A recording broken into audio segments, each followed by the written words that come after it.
Yo, what up? It's your boy 410 Josh back in the building. Glad to see y'all. Hope y'all had a great weekend.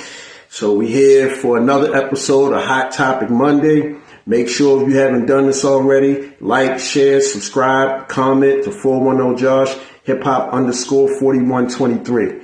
You know, we're going to get into some hot topics. There's a lot of things going on in the hip-hop game and in the culture we need to discuss, and some things, you know, we're going to take an enjoyment of, and some things it might be an eyebrow raise, but, we're going to discuss it. I want y'all feedback. I'm going to give you my opinion, and we're going to hop right into it. So we're going to start off Hot Topic Monday with the legendary Jay-Z.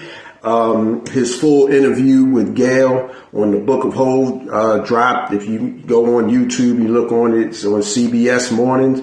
The entire interview dropped, and he discussed the meaning behind the rock symbol. So for those of you, if you're a little younger and you don't know, the rock symbol was the diamond. So when he discussed that, and he said the way this came about was they had an R&B group named Krishan that they had signed, and they believed in this group so heavy that they said that they would go diamond. And so they started, playing around with the idea, going diamond. So it just stuck, and it's crazy how, something as simple as that, believing in a group so much to go diamond. And now your symbol got, everybody from athletes, actors, actresses, other musicians in and outside, hip hop genre. Even, probably some politicians during that rock era was throwing up the diamond. So that was a real big inspiration. And just to piggyback on that story, that group, Krishan, he was talking about, one of the most underrated, amazing groups that R&B's ever had, honestly. They had one classic album, Ghetto Cyrano. If you haven't checked that out, if you never got a chance to check that out, I strongly recommend you find it. You can just go on YouTube, listen to it. But that was the story behind the rock symbol. So we're going to get into some more stories. Kodak Black and Ray J, have a little controversy going. As everybody might know, Kodak was on a recent episode of Drink Champs. They discussed, his music career, snitching allegations, his controversy. And I guess, Ray J chimed in because, Kodak is supposed to be, a dude from the streets that lives by that code. And he did a song with 6ix9ine. And then now he's in this interview and, he sound kind of incoherent, like he was high or he was drunk. It's Drink Champ. So he might have had a little drink before he came in and had a drink while he was there. And, So I guess Ray J tweeted out that he think that somebody should get Kodak some help.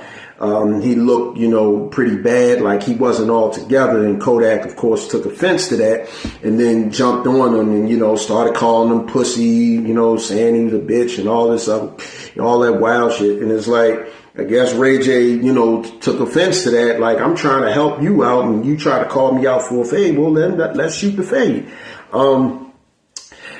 This is kind of a weird story, because Kodak has always been, in the spotlight for doing some left field, off the wall shit. And he's always been a wild kid, he's, new in this era. So he just does him, personally, I'm, do I get into his music? No, but, he did what he did. He worked with 6ix9ine and, they did the record and he caught the heat, Ray J's always been another one that's been in the spotlight that, he sometimes says things without thinking. And then he also brought up, that, Kodak sometimes doesn't know how to carry himself. If y'all remember, Kodak actually got a pardon from Trump and he actually went to Trump's house with Ray J, and it said that they were not feeling, his company. He got too disrespectful and he just don't know how to act. And, like I said, sometimes Ray J, he might say some things that, I don't agree with and do things that I don't agree with. But maybe his heart was in the right place at this time. And this is one of them, moments where they say like the road to hell was paved with good intentions, where you mean to do some good and it just ended up completely bad. But, I think this is one of them things that'll just blow over, Ray J and Kodak. I don't think it's going to go anywhere else. Another story we got to get into, Akon and Suge Knight. So apparently, Akon responded to some heinous allegations by Suge Knight and said that Suge Knight said that his beef with Akon wasn't stemmed from money, is that Akon and another producer allegedly, you got mail. I'm going to say allegedly, sexually assaulted two minors, a 12-year-old girl and a 13-year-old girl. And,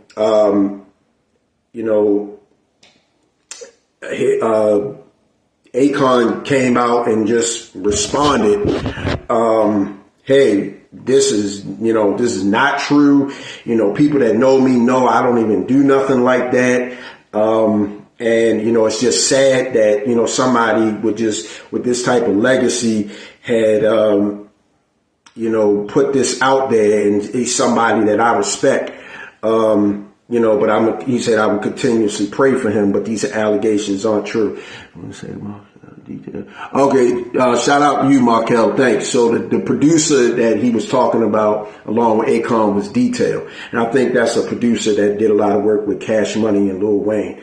But either way, Akon completely denies these allegations. Personally, I don't believe it. I think Suge Knight is just really in a sunken place in life. Suge Knight was at one point the number one person in the music business with Death Row. It was a time where nobody was bigger than Suge Knight. He was selling the most records. He had the biggest artists. He had the game in the chokehold. And now he's literally sank to the bottom of the ocean, doing, he's doing 28 years in prison. He's got all types of illnesses. It's just bad, and I don't see the point for Suge Knight to even come out and say anything, anything like that. It's crazy. I don't believe that. And another story we want to get into is Takeoff's alleged killer, Patrick Xavier Clark, is now. He's claiming a self-defense motion in the murder case of Takeoff. Rest in peace to Takeoff. Everybody knows Takeoff from the Migos was killed November 1st last year outside of a bowling alley. This story is just sad all the way around, because I just don't get why, honestly, and even though, yes, it was a private party, why would multi-millionaires be gambling or even having any type of money dealings with people together that probably didn't even have $5,000. Sometimes you guys just separate yourself. It's okay to, work hard and move into a different place. And even if you in that place with other people, you shouldn't even be gambling with people like that, because they got literally nothing to lose and you got everything to lose. And a young man at the height and the prime of his career that made a name for himself as a legend in hip hop lost his life over really nothing. Really something sad. So, I hope, things work out and Takeoff's family get justice. If it's not, this guy, Patrick Xavier Clark, whoever do it, I hope they do, get brought to justice and be dealt with accordingly. Next topic, we got to go into something I'm really excited about. Rakim and Scarface are going to be the recipients of a $500,000 fund from a awards at the Hip Hop Grandmaster Awards later on next month. And this award ceremony is going to be hosted by the legendary Nas, along with Andrew Horowitz, who's a venture capitalist. And this $500,000 is to show appreciation to hip hop legends that didn't get paid properly and don't have health benefits. And Rakim and Scarface are going to be the first two recipients.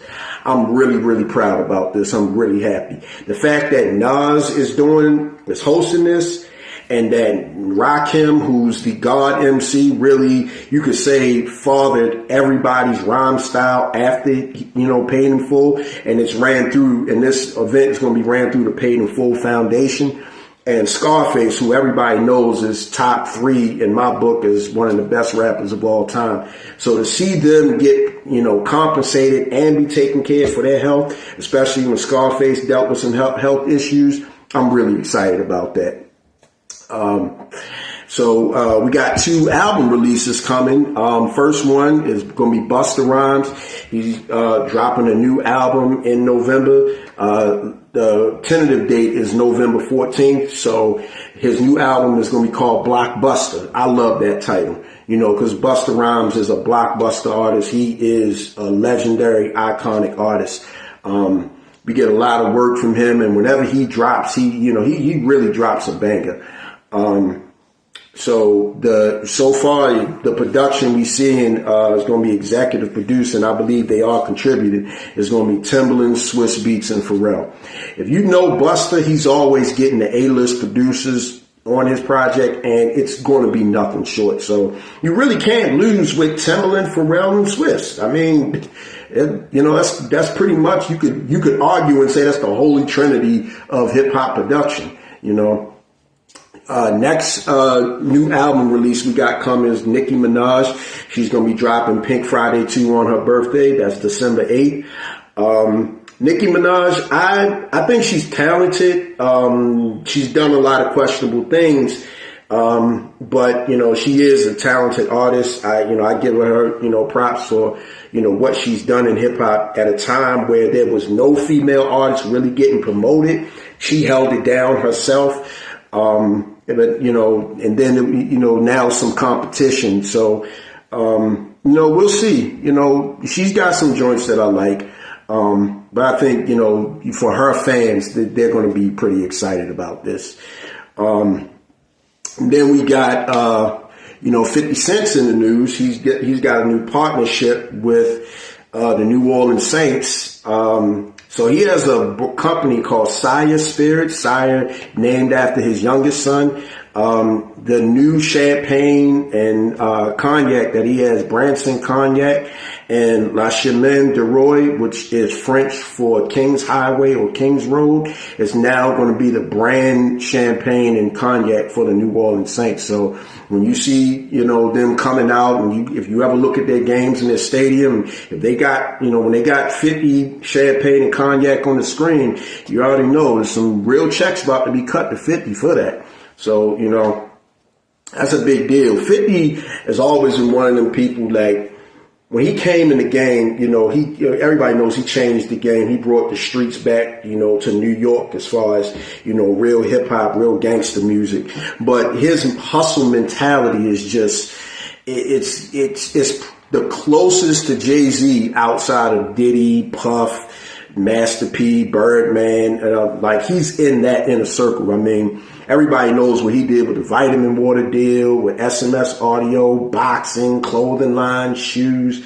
So, 50 is a real tycoon in this business, especially, now, of course he's doing the TV. So he's a real tycoon and, got a lot, going on as far as, his business side. So, shout out to 50 for that, man. And we got the last story is the legendary Eric Sermon. And it's an interesting story because I didn't even know this, is that Eric Sermon at one time had the opportunity to sign 50 Cent. And he was going to be signed to Def Squad. And, Eric Sermon was recently on My Expert Opinion, Math Hoffa's podcast. Talking about how, 50 used to come to the studios and he recorded, some records right after How to Rob. And he had the opportunity to sign 50, but because of the controversy behind How to Rob and a lot of the people that he mentioned in that record, it was probably going to affect his relationships, and he didn't want to get involved with the street politics of what came with that, which I can understand because 50 is a wild boy. Everybody know 50 wild. He don't care. If it's on, it's on. He don't squash beef with nobody. So, and, I think everybody knows How to Rob was more of it was more of a one of them records that get people to raise their eyebrow, like, wait, who this? Who's saying how to rob who? You know, so yeah, that was that. I didn't even know that. You know, for 50 to be able to sign with Def Squad, I think that still would have been a huge move. I would like to see him and Eric Sermon get back in the studio and do some records. So, you know, that was a big deal. So yeah, that's all our stories for Hot Topic Monday. We covered a lot. There's a lot going on. So I'm gonna go through the comments and see what y'all talking about and interact with y'all. So once again, we got the lovely Nanette Stevens in the building. Again, my guy Markel, shout out to him. Producer name, Detail. We got into that.